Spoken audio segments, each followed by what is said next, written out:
Hi everyone, I want to give you a quick run through of our all hours time and attendance. I've configured it to have drivers in at the minute and to replicate some of the settings and information that you gave me in our first meeting. So when a manager logs on initially, this is the screen that he'll get. You can, if you want to, choose to do the arrival, departure, work from home. It's not mandatory, but if you want to use that, if you've got any flex time arrangements or anything like that and you want to be able to monitor it, then you can do. If not, I can remove that so that it's not even there. You'll see your team here and who's on site, who's missing, and you'll see if you were clocking any of your own events here. But generally you're going to be looking at your own team, so I'm going to begin on the calendar board and I'm going to filter that straight away to the drivers. So I've created a department WS Transportation and we're just going to look at the drivers for now. So I've got 3 drivers. You can see things like absences in here, so you can see there was an annual leave day there, a couple of days sick, and this is just showing the absences there. Here is the schedule view, which is going to be something that's going to have to be kept up to date with on a monthly basis, I'd imagine. So based on the 4 on 4 off, that's what I've planned people in on at the minute. And I've just done 2 12-hour shifts, so we've got a 7 start and an 8 start. But we can create as many shifts as you need to. And we just put rules associated to, you know, if those shifts are not planned, then you can automatically have people put onto those shifts.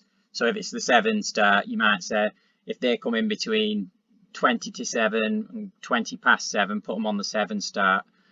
Whereas if they come in at maybe half past 7, after 20 past 7, put them on the half 7 start. But I'd let you decide those boundaries. So I've planned an entire month here for these staff, and I'll go to the month of June so you can see what an unplanned month would be like and how easy it is to add in these shifts. So you just drag over those 4 days, say right, Mark Williams is going to do 7 start on those days and he's going to do a 7 start on these. And then you can do the same for the other staff members as well, just choosing what shifts they're going to be on. And then this creates the planned hours. So then from this plan, we know if they're up or down on what their planned hours are for that month. So once the plan's been done, if I come into here in timelines, we have calculations. So I've already planned the month of May. So I've got it filtered for the drivers here. Just give it 1 second to load. So the red markers here are the planned hours for these drivers this month. And these paid hours are currently the hours that they've worked. So you can see here that Judd has got 192 hours planned. He's worked 32, so he's still got 160 to go. And I know that you're paying work days, but as it gets to the end of the month, you're going to get that real balance, and you're going to be able to just check that people are within those boundaries, and then you're going to be able to monitor that over a bit of time and see, is it evening itself out? Is everybody doing the hours that they need to at least? And then you've got your statistics up here, so you'll be able to see, right, what's the planned hours for the drivers for this coming month, or whatever period we choose. I've chosen current month, but you can choose a custom period. It could be a day, it could be a week, whatever you want it to be. The day balance is how many more hours are to be worked. So there's been 500 planned, 88 have been worked, and then there's been a paid absence, which will be the holiday. So obviously you're 96 off your 500, you still got 404 hours left to work. Unpaid presence, I'm going to come to shortly. So that is basically it's additional work time, but unless it's approved by a manager, it doesn't go towards this balance. And I think we discussed yesterday that you want me to create another counter. So once that time's approved, it goes into an additional worked hours counter, but it doesn't go into the paid time at that moment in time. You can decide at the end of that pay period whether it's going to be time in lieu or they are going to get paid that time. But you'll have that data by the end of the month to make that decision on.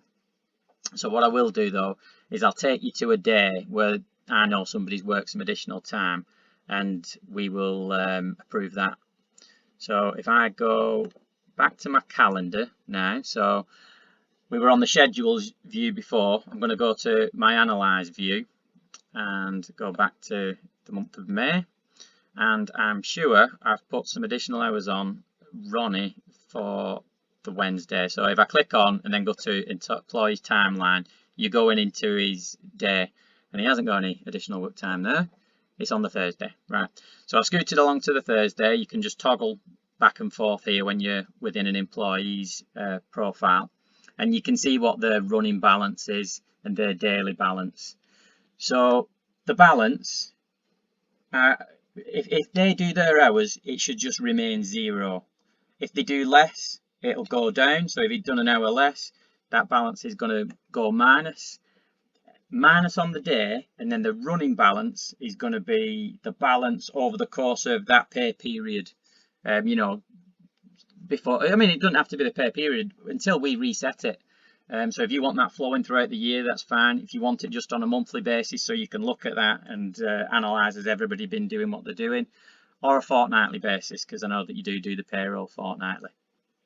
But yeah, if I come to this additional work time now, so the manager's going to go in here, you add adjustment, and it's add paid time interval. It'll automatically pick up the paid time, the time that's been additionally worked. You don't have to approve it all. You could you could amend this and just approve whatever it is that you want to approve, and you can put some notes here. So I've got stuck in traffic, and okay that, and then that becomes paid time in the way I've set it up at the minute. But I can create a counter where it won't go to our paid time. It'll go into this separate, additional hours worked, and you can decide at the end of the month whether it's paid or they get an extra day in lieu or something like that. So yeah, that's how we deal with the overtime. If I go back to, well, actually a new view is, so you've got 1 day view, and this is good because generally the best way to deal with exceptions is the day after. It gets harder and harder as time goes on. So you'll have a day view of each person. You'll see if there's additional worked hours, it'll be highlighted in yellow, and if there isn't anything, you won't have anything to look at. The next one that I've set up and I want to show you is the mobile app. So I've taken some screenshots. Hi, so this is the mobile app. The employees will have received an invite, and they will use their email and password that they created to log in. Once they've logged in, they're logged in permanently unless they log out. On the home screen, it'll tell them the time they clocked in today, if indeed they did clock in that day. It'll tell them what their balance is for the day. So at present, they've still got another 8 hours and 23 minutes to work of planned hours that day. And their running balance for the pay period is minus 8 hours 23 minutes, but that will be 0 if we assume that they work their hours for the day. So the balance of hours only goes up or down based upon shortfall or additional hours for the day, and then the running balance is for the period. Arrival, departure, I've disabled them in this demonstration because I know that you're not looking for people to use the mobile phone to clock in and out, but it is a feature that's available if you do change your mind. If we go to the timelines, the first option in there is balances, so they'll be able to see their balance and the hours that they've worked each day. If they click into a particular day, they can see how much time they actually worked, because the balance is 0, but that just means that, you know, they've worked exactly the hours that they're supposed to work. They're neither up or down. But if they do want to see more detail, they can see the time that they worked, what the plan was for the day, the shift plan. Work days is 1, because that's the counter that we're using towards payroll, and attendance, physical presence. The reason we have these two, attendance and physical presence, is I know yesterday we mentioned that we'd also like to know, physical presence, how many hours they have been at work, so you can check that you know, they're not getting paid below minimum wage. If you know, if certain hours aren't approved for overtime, you'll be able to use a calculation to work that out. If we go to schedule view, they can see the days that they're planned in, the days that they're not, and they'd see any holidays on here as well. Absences, the main one, holidays. If they choose the plus icon here, annual leave is the most common one that you're going to use. We can put custom ones in there. You know, you could request sickness, or you could request to use surplus hours if we do hours time in lieu. And then you put your from date, your to date, press add. That will then send an email to your manager. You'll also get a notification on the mobile app and a notification within the software. The employee will see that the annual leave is pending and the date from and to. The vacation balance is the vacation balance as of today. It does not include future booked holidays, and that reduces as the holidays elapse, but staff will get a full breakdown of all the holidays that they've booked and taken here as a historical view for them. If they go back to the schedule after they've requested the holiday, they will see in yellow the pending annual leave days, and they have a perforated edge around them, which suggests, well, indicates that it's awaiting approval, and once it's been approved, that would turn green.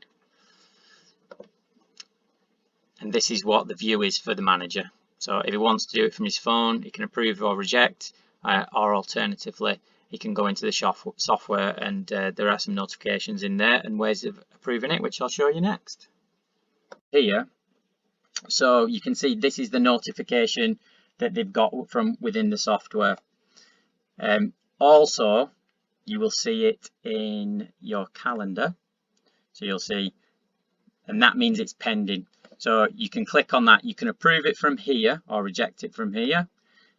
You've got your approvals, and you would get a list, obviously, of all of the ones that have come through to you. And you've got the thumbs up, approve it, thumbs down, deny it. You can view requests, because they can put comments when they make these requests. So by viewing it, you would see that little bit more detail in there. So if I do actually approve that one, and then we will go back to, so you get your action completed that the request's been approved, and then we'll very shortly go to the absence calendar.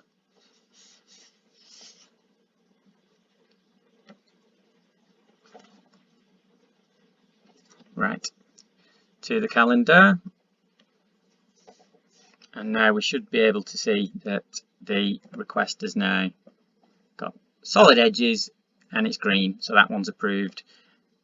The employee will get an email notifying them that it's been approved, and they'll also see in their schedule view on the mobile app that it's been approved. So it's pretty straightforward. Then we've got the reports that I've set up. So yeah, because it's work days, not hours, although we can do hours just as easy as we can do work days. I've set this up for the drivers, so that if we do it for the month of May and generate that, every day that they complete a work day, they get a 1. You can see what the plan is. This is a customizable report, so you can literally have any columns that you want in there. I've just chosen that you can see your plan. And when we do approve overtime, it will go in here, or it goes into the other counter that we're talking before. It's really flexible. And then the holiday days that I approved earlier, they're in there as well.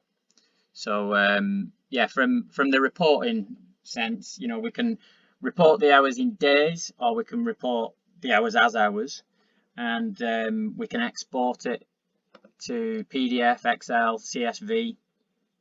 And I know we did mention yesterday as well that can it be exported to payroll? It can be.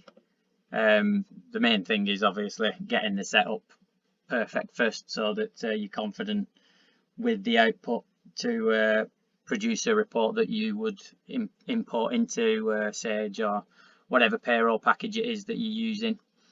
But essentially what we do is the hours categories that we've got. So if we've got basic, you tell us what your payroll ID is and we match it, and also we give the employees the ID number that you've got in Sage. So if I'm employee number 3, employee number 3's got 12 work days, which is ID number 4, and he's got 4 holidays and he's got 12 additional worked hours.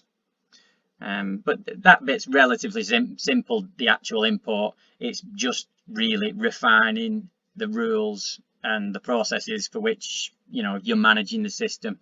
That's the key.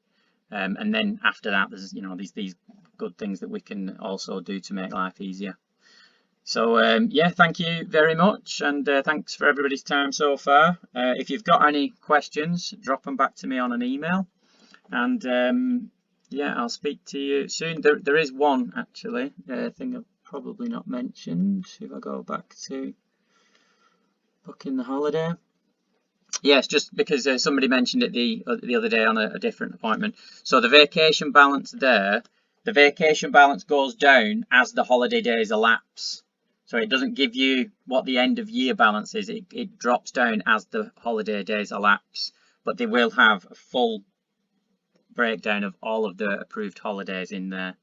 That is something that's a request on the feature list, to change to have the option to give you the vacation balance as it would be at the end of the year rather than what it is on that particular day.